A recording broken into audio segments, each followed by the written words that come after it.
Olá todo mundo, aqui é o Daniel da 91 Escola de Kabbalah. Estamos com a nossa aula de Zohar, porção chamada Yitro. E essa porção da semana a gente vai poder aproveitar o entendimento do que significa imortalidade. Acho que as maiores duas chamadas dessa porção da semana são que acontece tem uma história toda, né, que os israelitas saíram do Egito e aí da semana passada eles atravessaram o Mar Vermelho e 42 dias depois eles chegaram no Monte Sinai e acontece a revelação dos 10 mandamentos.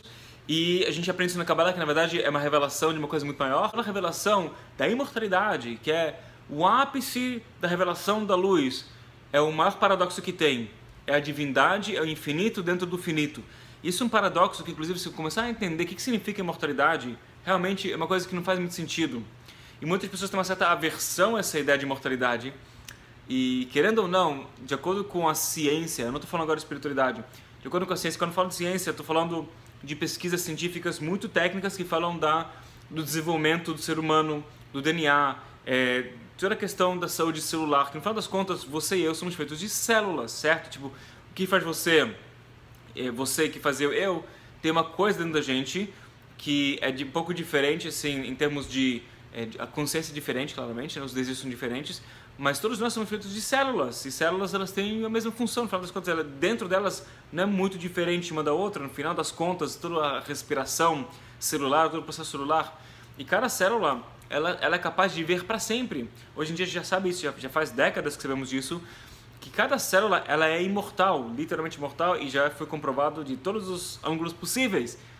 E aí a pergunta é se cada célula ela é imortal, ela é capaz de viver para sempre, e por que nós seres humanos somos feitos de células, não conseguimos ser imortais? O nosso estudo juntos, que estamos aqui juntos, isso tem o poder de alimentar nossa alma e agregar para que mais um pouco de luz espiritual se revele no mundo e que quem sabe nós consigamos acelerar o processo da revelação dessa imortalidade. E já falamos isso no curso nível 1, dos fundamentos da Kabbalah, que a ideia da imortalidade não é só pessoas não morrerem. Pessoas não morrerem mais vai ser um efeito, não vai ser a causa. Então, um dos efeitos vai ser que pessoas não vão morrer, mas esse vai ser um de vários outros efeitos de não ter morte, de não ter sofrimento, de não ter doenças, de não ter nenhum problema, porque a causa vai ser a remoção do que gera a morte. E sabemos que toda essa ideia do nosso oponente interno. Então, a causa da morte, a causa de todo o sofrimento, tudo que é mal vai ser removido. Então vai ser muito mais do que imortalidade, vai ser bem louco. Vamos começar com o entendimento que a gente fala sobre isso em alguns momentos, e eu tenho que seguir sobre a mesma página, que é os 10 mandamentos, certo? E a palavra mandamentos, ela não existe. A tradução, os 10 mandamentos, é uma tradução errada, tá? Eu tenho um grande amigo meu, um pastor evangélico, gente boníssima, e a gente de vez em quando troca umas ideias assim da Bíblia em si. Ele gosta muito dos Salmos, gosta muito das escrituras do rei Salomão, e ele de vez em quando ele me pergunta assim para se eu gravar, vem cá, essa tradução aqui ela é correta e tal. O cara, sabe, ele realmente entende muito bem das traduções para hebraico, mas algumas coisas ele não tem certeza, e ele me pergunta para assegurar que realmente está muito certo, porque tem várias versões, fizeram até, eu não estou falando agora de uma forma negativa, sabe, existem versões traduzidas para português e para outras línguas que a ideia é para aproximar o povo. Então, ao invés de usar um linguajar muito elevado e bonito, usaram uma linguagem um pouco mais para o povo, que seja tipo muito mais, sabe, que é simples para ler e para se inspirar, e muito, sabe, explicações técnicas do mundo físico, tipo para você ter fé em Deus e coisas do gênero, que são coisas bonitas, elas não são descartáveis, são coisas que a gente tem que, eu acho que isso é legal. Aí tem outras versões que traduziram do hebraico para outras línguas e fizeram um esforço especial para assegurar que todo linguajar lá é muito elevado, porque é uma coisa sagrada e a gente não pode pensar como uma coisa mundana.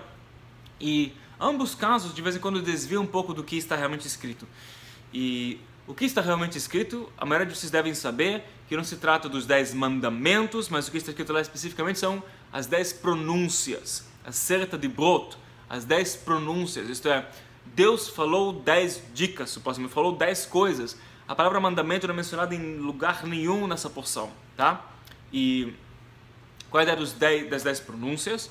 O mundo foi criado em 7 dias, certo? Tipo, tem os 6 dias da criação e depois o 7º que é o descanso, que é todo um código para, né, que Deus trabalhou fisicamente 6 dias e depois ele foi descansar no 7º, tipo, claro que não, muito mais do que isso. Mas nesses 6 dias da criação, Deus criou o mundo, a luz, o Criador criou o mundo através de 10 pronúncias. Está escrito Deus disse, seja luz e foi luz. Deus disse, taradara, Deus disse para... Então cada vez que algo foi criado, Deus disse. Porque a ideia do dizer é que é algo que talvez, eu acho que para muitas pessoas vai ser uma coisa nova que a gente tem que prestar atenção. Poderia estar escrito Deus pensou e o mundo foi criado. Poderia estar escrito que Deus fez com suas mãos. Poderia ter encontrado um monte de formas de descrever como o Criador criou o mundo. E a pergunta é, mas será que Deus é um ser humano que tem cordas vocais, tem uma garganta e ele fez um todo mundo para escutar para mim, seja luz. E que significa falar? Fala tá ligado com Zerampin, que são 6 sefirot no meio. É ligado com a fala. Legal. Então, e Zerampin representa a essência da pessoa. Agora, você pode me dar, mas peraí, Daniel, como você define qual é a essência da pessoa? Então, temos que aprender uma coisa que, para ficar bem claro...